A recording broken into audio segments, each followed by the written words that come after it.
The Last Stop in Constantinople. Chapter 1. The Game on Platform 1. The Orient Express hissed into Sirkeci Station like a great, weary beast, exhaling a cloud of steam and coal smoke that mingled with the city's own chaotic perfume of roasting chestnuts, strong coffee, and the distant salt of the Bosporus. For most of its passengers, this was the end of a journey. For Isabella Darlington, it was the beginning of a war. Outwardly, she was the picture of a wilting English rose, slightly overwhelmed by the heat and the cacophony of porters shouting in a dozen languages. She dabbed a lace handkerchief at her brow, her fashionable silk cloche hat doing little to shield her from the oppressive humidity. Her mind, however, was a map, cool, precise, and utterly focused. While her lips formed a delicate pout, her eyes were scanning, cataloging, and dismissing faces in the crowd. Her target was a man named Tariq Bey, a smuggler of antiquities with a penchant for pearl tie pins and a weakness for pretty, helpless-looking women. She spotted him almost immediately, hovering near the luggage carts, his polished shoes a stark contrast to the grimy platform. Her mission, assigned by a grim-faced man in a Whitehall office, was simple: acquire a small bronze artifact from Tariq before he could sell it to the highest bidder. The artifact was supposedly a key. To what, her superiors had not said. They rarely did. As she moved to intercept him, a deliberate, calculated path through the throng, another figure caught her eye. An American, judging by the confident, almost insolent way he carried himself. He was tall, dressed in a slightly rumpled linen suit that suggested a disdain for formality, and he possessed a lazy, handsome grin that he was currently directing at a flustered French countess. But his eyes, a sharp, intelligent blue, were not lazy at all. They were like hers, scanning, assessing, and they were fixed on the same man, Tariq Bey. A rival, she thought, her internal calculus shifting instantly. This complicated things. Before she could adjust her plan, the American made his move. He strode toward Tariq, but instead of engaging him, he allowed a young street urchin to accidentally bump into him, causing his briefcase to spill open. It was a classic, clumsy diversion. While Tariq was momentarily distracted by the minor chaos, the American's hand would be free. But Isabella was faster. As the urchin darted past, she let out a small, theatrical gasp and stumbled directly into the American's path, as if jostled by the boy. It forced him to catch her, his arms closing around her to prevent her from falling. "Oh, my heavens!" she exclaimed, her voice a perfect imitation of breathless fragility. She looked up at him, her eyes wide. "Thank you, sir. These crowds are simply dreadful." For a split second, she saw a flicker of raw annoyance in his blue eyes before it was masked by a layer of practiced charm. He had seen what she'd done. She had sabotaged his diversion. "A pleasure to be of service, miss," he said, his voice a low, smooth baritone. He steadied her, but didn't immediately release her. "One must be careful. Constantinople is a city that preys on the distracted." His gaze was a clear challenge. "I shall endeavor to be more careful," she replied sweetly, extracting herself from his grasp. "I am Isabella Darlington." "I'm Alistair Vance," he introduced himself, tipping a non-existent hat. He turned his gaze pointedly toward Tariq, who was now nervously moving away. "It seems we have both missed an opportunity for an introduction." "Were you acquainted with that gentleman?" Isabella asked with an air of innocent curiosity. Let's just say we share a mutual interest in history, Alistair said, his smile not quite reaching his eyes. And you, Miss Darlington, a tourist, taking in the sights? Something like that, she demurred. I have a passion for antiquities. I was hoping to acquire a small piece, a keepsake of my journey. The lie hung between them, as thick and heavy as the humid air. He was no mere historian, and she was no simple tourist. They were predators who had just scented the same prey, and their first meeting had been a declaration of intent. Well, Alistair said, his grin turning genuine for the first time, a wolfish, dangerous thing. Constantinople is a city full of treasures. You just have to be clever enough to find them. He bowed slightly. I hope we meet again, Miss Darlington. I have a feeling we will, Mr. Vance. As he walked away, disappearing into the crowd, Isabella allowed her own smile to form. It was not the sweet, vacant expression of a socialite. It was the sharp, focused smile of a player who had just met a worthy opponent. The game was afoot, and the grand, chaotic city of Constantinople was their chessboard. Chapter 2. A Waltz of Spies and Liars. Isabella did not waste time. While Alistair Vance may have relied on charm and opportunistic diversions, she relied on a far more dependable asset: preparation. Her first stop was not a hotel, but a small, unassuming rug shop deep within the labyrinthine alleys of the Grand Bazaar. The air inside was thick with the scent of wool, dust, and spices. "Mr. Khalid," she said in flawless Turkish, addressing the elderly shopkeeper, "the new shipment of Tabriz silks is even more beautiful than you described." It was their prearranged code. The old man's eyes crinkled in a genuine smile. He offered her tea. "They are for a discerning eye only, Miss Darlington, for one who appreciates intricate patterns." Over the rim of his tiny, tulip-shaped glass, he passed her a folded note. It contained 2 pieces of information: a time and a place. Tariq Bey was scheduled to meet a potential buyer at a coffee house in the spice market that afternoon. Isabella arrived early, positioning herself at a small table with a clear view of the entrance, her face partially obscured by a fashionable veil. She ordered a coffee she had no intention of drinking and waited. The air hummed with the business of the bazaar, the clatter of backgammon pieces, the murmur of haggling, the scent of cinnamon and saffron. She didn't have to wait long. Tariq arrived, his nervous energy a stark contrast to the market's lazy rhythm. He scanned the coffee house, his eyes darting from face to face. But he wasn't alone. A few tables away, ostensibly admiring a display of Turkish delight, stood Alistair Vance. He was leaning against a pillar, looking for all the world like a bored tourist, but his posture was coiled, ready. Their eyes met for a brief second across the crowded room, a silent acknowledgement. The chessboard was occupied. Before either of them could make a move, Tariq's demeanor shifted from nervous to terrified. He had seen something, or someone, that spooked him.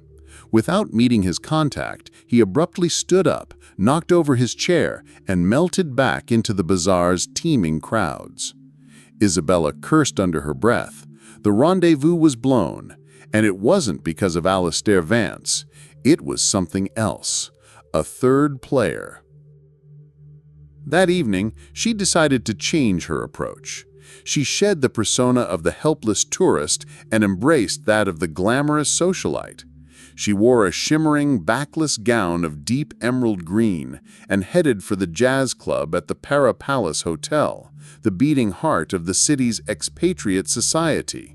If intelligence was to be gathered, it would be here, over cocktails and syncopated rhythms. She was nursing a glass of champagne when a familiar, smooth baritone spoke beside her. "Green is definitely your color, Miss Darlington. It brings out the calculation in your eyes."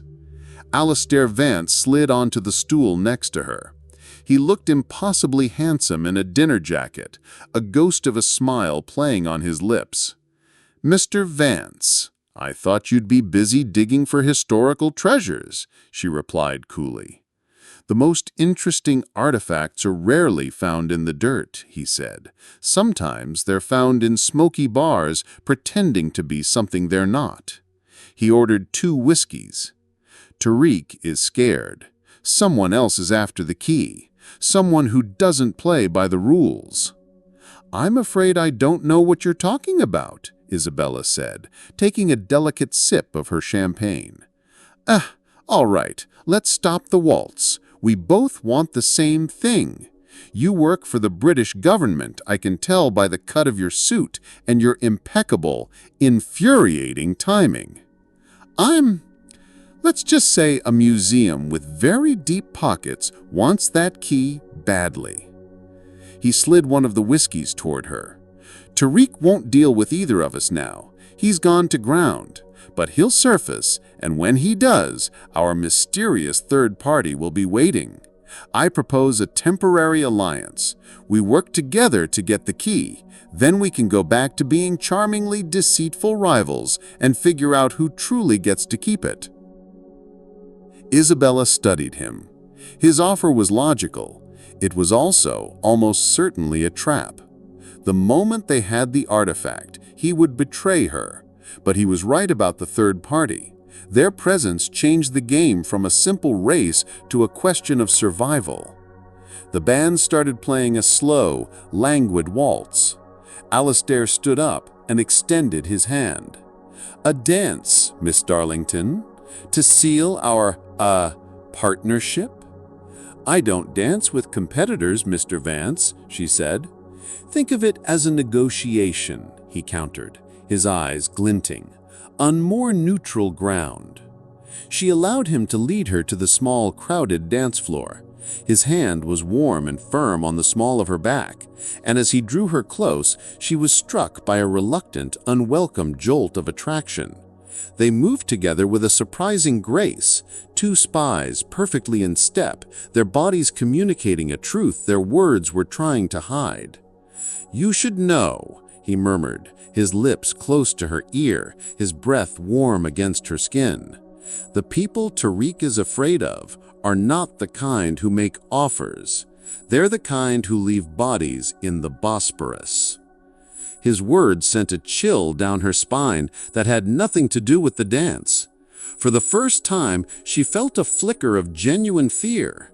And as she looked into Alistair Vance's handsome, lying eyes, she knew that her most dangerous rival might also be her only chance of getting out of this city alive. Chapter 3. The Rooftops of the Forgotten Quarter. The alliance between Isabella and Alistair was as tenuous as a spider's thread, spun from mutual necessity and distrust. Their first act as partners was to pool their intelligence. Alistair, with his network of back-alley informants, confirmed what Isabella's more official channels had hinted at. The third party was a shadowy German syndicate, rumored to be run by a ruthless ex-intelligence officer known only as the Vulture. They weren't collectors.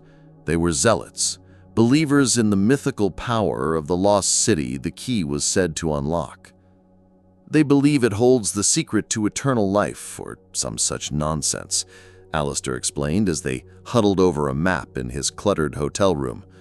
The air smelled of whiskey and old paper. The point is, they won't be stopped by money or reason, which means Tariq is no longer a seller. He's a liability to them. They'll want to eliminate him and take the key. Exactly. Which gives us one last chance. We have to find him before they do. Their break came 2 days later from one of Isabella's contacts, a whisper of a rumor that Tariq, desperate for passage out of the city, was hiding in the Fenner district, the old Greek quarter. It was a labyrinth of steep, narrow streets and decaying, brightly colored houses clinging to the hillside, a perfect place to disappear. They went at dusk, the setting sun painting the sky in shades of bruised orange and violet.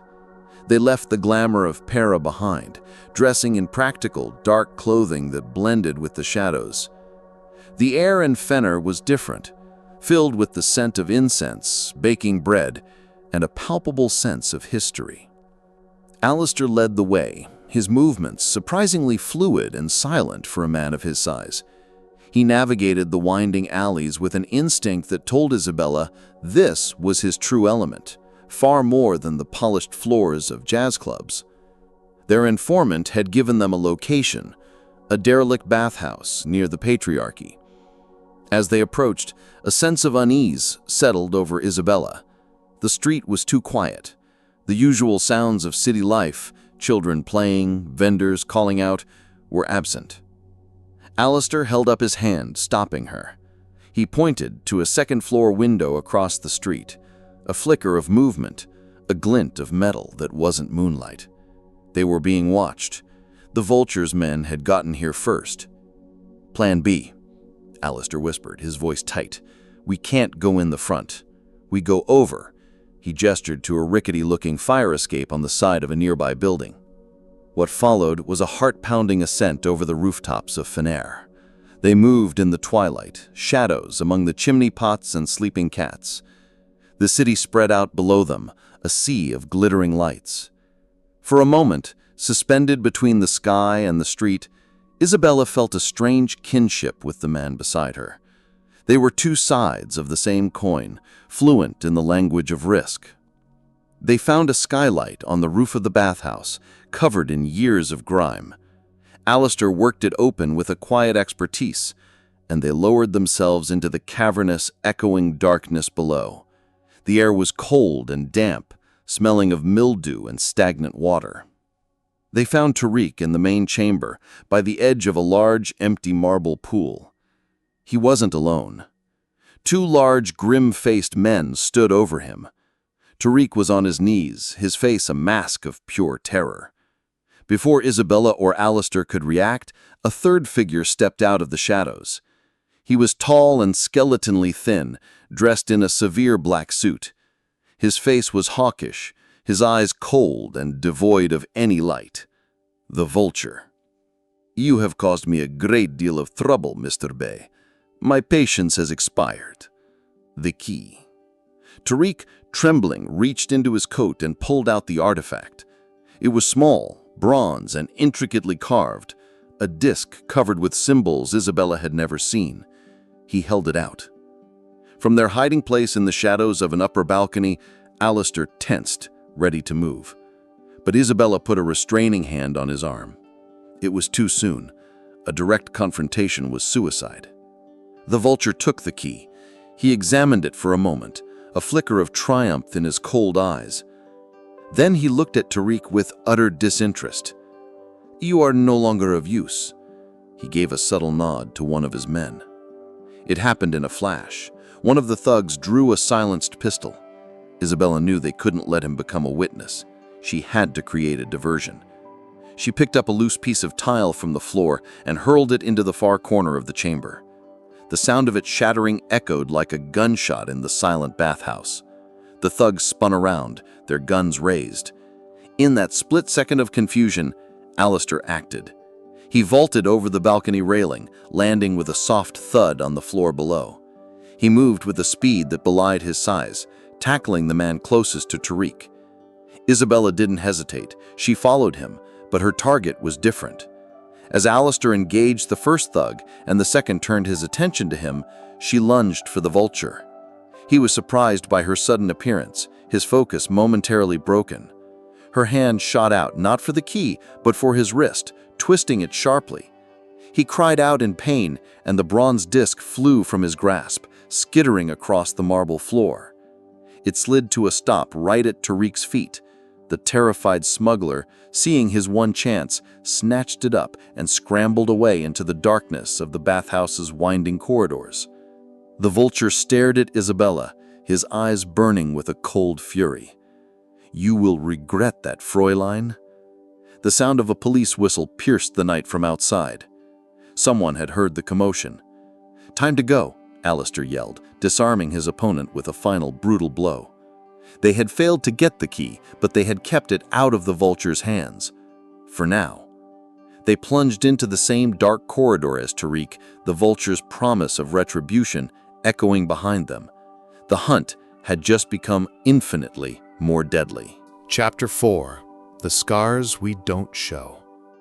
They fled through the catacomb-like passages of the old bathhouse, the shouts of the Vulture's men and the approaching police whistles creating a symphony of chaos behind them. Alistair grabbed Isabella's hand, his grip firm and impersonal, pulling her along through the suffocating darkness. They burst out of a side exit into a deserted alleyway and didn't stop running until the sounds of pursuit had faded, leaving only the frantic pounding of their own hearts. They found refuge in a small, hidden courtyard, a tiny oasis of quiet with a single gnarled olive tree at its center. Alistair finally released her hand. He leaned against a stone wall, breathing heavily, while Isabella sank onto a crumbling bench, her lungs burning. "Well," Alistair said, a grim, humorless smile touching his lips, "that went according to plan." "We're alive," Isabella countered, trying to catch her breath. "And the Vulture doesn't have the key. I'd call that a partial victory." "Partial victories get you killed in this city," he retorted, but there was no real heat in his words. He was looking at her, his blue eyes narrowed with a new kind of assessment. "That was a hell of a risk you took back there, going for him directly." "I seem to be handling the muscle," she said coolly. "Someone had to deal with the mastermind." He pushed himself off the wall and came to sit on the bench, leaving a respectable distance between them. The adrenaline was starting to fade, replaced by a cold, weary ache. He winced as he shifted his weight, and Isabella noticed for the first time a dark stain spreading on the sleeve of his shirt near his shoulder. "You're hurt," she said, her voice sharp with alarm. "It's a scratch," he dismissed, but the strained look on his face told a different story. One of the thugs must have grazed him with a knife in the scuffle. "Don't be an idiot, Vance. Let me see." Before he could protest, she moved closer, carefully rolling up his sleeve. It wasn't a scratch. It was a deep, clean gash, bleeding sluggishly. "This needs to be stitched." She tore a strip from the hem of her petticoat, her movements deft and practiced. As she worked, cleaning the wound with whiskey from a small flask he produced, their roles shifted. The witty rivals, the spies, were gone. In their place were two tired, vulnerable people in a dark courtyard. His skin was warm under her touch. She was acutely aware of his proximity, the scent of him, whiskey, night air, and something uniquely his own. As she tied the makeshift bandage, her fingers brushed against his skin, and a jolt, entirely separate from the danger they were in, shot through her. "Where did you learn to do that?" he asked, his voice softer than she'd ever heard it. "My father was a doctor," she replied, her voice equally quiet, "and my two older brothers were magnets for trouble. It was a required skill in our household." It was a small, unguarded truth, a piece of the real Isabella she rarely let anyone see. He was silent for a moment, watching her face in the moonlight. "Alistair Vance isn't my real name," he said suddenly. She finished tying the knot and looked up, meeting his gaze. "I know," she said. "Isabella Darlington isn't mine either." A slow, genuine smile spread across his face. It transformed him, erasing the cynical edge and revealing a surprising warmth. "So here we are, two liars, bleeding in a courtyard. Maybe now we can be honest. Why do you really want that key? It's more than just a job for you. I see it in your eyes." She hesitated, then sighed, a sound of weary resignation. "The man you know as my father, he wasn't just a doctor. He was an archaeologist. He spent his life searching for that lost city. He believed it held not treasure, but knowledge, a library of forgotten history. It became his obsession. The Vulture was his rival, his nemesis. He ruined my father's reputation, stole his research, and in the end, I believe he was responsible for his death." Her voice was steady, but her hands were clenched into fists in her lap. "This isn't about king and country for me. It's about finishing my father's work and making the Vulture pay." Alistair listened, his expression unreadable. The silence that followed was different. It was filled with the weight of her confession. "Now you," she said, her gaze challenging. "Who are you, really?" He looked away, his gaze falling on the ancient olive tree. "My story is less noble. The museum with deep pockets is real, and I need the money. My own reputation was tarnished. I made a mistake, trusted the wrong person. I lost everything." He met her eyes again, and she saw a flicker of the same pain and loss she felt herself. "This job is my one chance to get it all back, to start over." They were no longer just rivals. They were two wounded people, both seeking a form of redemption. They both needed that key for reasons that went much deeper than politics or money. "Tariq is a creature of habit," Alistair said, breaking the spell. "He's scared, but he's also greedy. He won't throw the key away. He'll try to sell it one last time, to someone he thinks he can trust. An old fence, a man named Hassan, who runs a spice shop near the Galata Bridge." "Then that's where we go," Isabella said, her resolve hardening. He nodded. "Together. No more secrets." "Until we find the key," she countered, a hint of their old dynamic returning. "Until we find the key," he agreed, a wry smile touching his lips. He stood up, and this time offered her his hand to help her up. She took it. His grip was still firm, but it was no longer impersonal. It was a connection, the beginning of a fragile, dangerous trust. Chapter 5. A New Compass Pointing North. Hassan's spice shop was a fragrant pocket of chaos tucked away in the shadow of the Galata Tower. It was a place where deals were struck over barrels of cinnamon and secrets were traded for saffron. Isabella and Alistair arrived just as the morning call to prayer began to echo across the city, the haunting sound providing a strange sense of finality to their mission. They didn't go in together. Isabella, dressed as a wealthy tourist, entered the shop to browse, creating a distraction. Alistair, his arm now properly bandaged beneath his coat, slipped in through a back delivery entrance. They had learned from their mistakes. Isabella found Tariq huddled in a back room, his face pale with sweat as he argued in hushed, desperate tones with the wizened shopkeeper, Hassan. The bronze key sat on the table between them. Before she could signal Alistair, the shop's front bell jingled ominously. The Vulture stepped inside, flanked by his two thugs. He moved with the predatory grace of a man who knew he had won. "A beautiful morning for a transaction," the Vulture said, his cold eyes sweeping over the room and landing on Tariq. He saw Isabella, and a cruel smile touched his lips. "Fraulein, how kind of you to lead me right to my property." Hassan, the shopkeeper, paled and raised his hands in a gesture of surrender. Tariq let out a pathetic whimper. It was a trap. The shopkeeper had sold them all out. "The key," the Vulture commanded, nodding to one of his men. As the thug moved toward the table, Alistair emerged from the shadows behind him. "I don't think so," he said, his voice calm and deadly.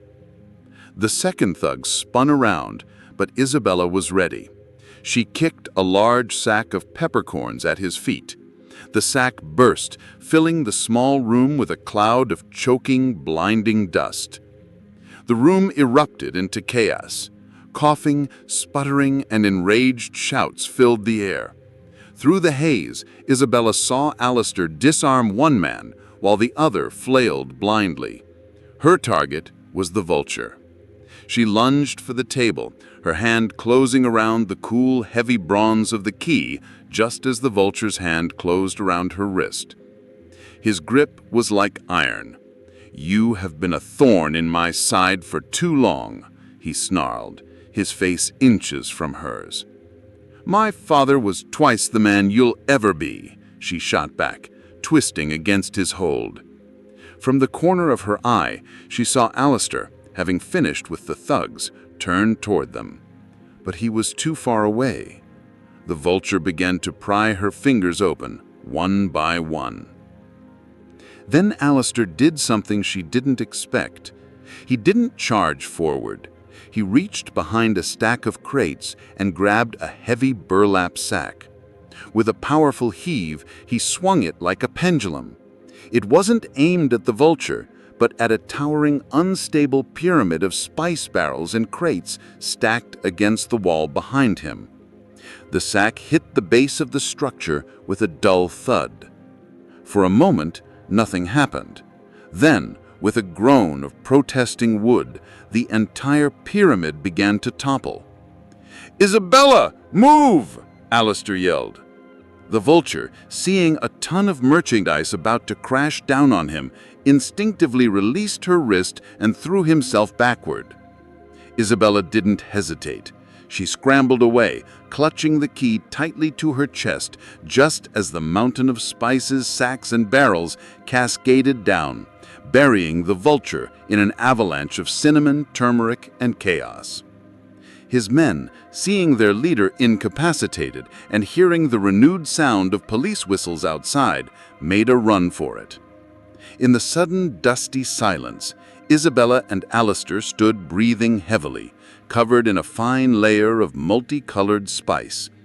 He looked at her, a wide, triumphant grin spreading across his face. "I believe," he said, coughing slightly, "this belongs to you." He gestured to the key in her hand. She looked down at the bronze artifact, then back at him. This was the moment, the end of their alliance, the point where they were supposed to become rivals again. He had every right to demand it. He had saved her. "The museum that hired you," she began, her voice cautious. "They'll find another treasure," he said, waving a dismissive hand. He stepped closer, his blue eyes serious. "I told you I needed this job to start over. But watching you, fighting for your father's legacy, I realized something. Starting over isn't about getting back what you lost. It's about finding something new worth fighting for." His gaze was intense, and it held a meaning that went far beyond the key. A noise from the pile of spices reminded them they weren't alone. The vulture was stirring. "I think we should go," Isabella said, a smile finally breaking through her composure. They slipped out the back and on to the sun-drenched streets of Constantinople, leaving the chaos behind. They walked in a comfortable silence toward the docks, the key safely in her pocket. "So," Alistair said, as they stood looking out at the glittering Bosporus, "what now? You have the key. You can find your father's lost city." "We can find it," she corrected him gently. "I'm a cartographer, not an adventurer. I'll need a partner, someone good in a fight, fluent in back-alley negotiations, and who looks passable in a dinner jacket."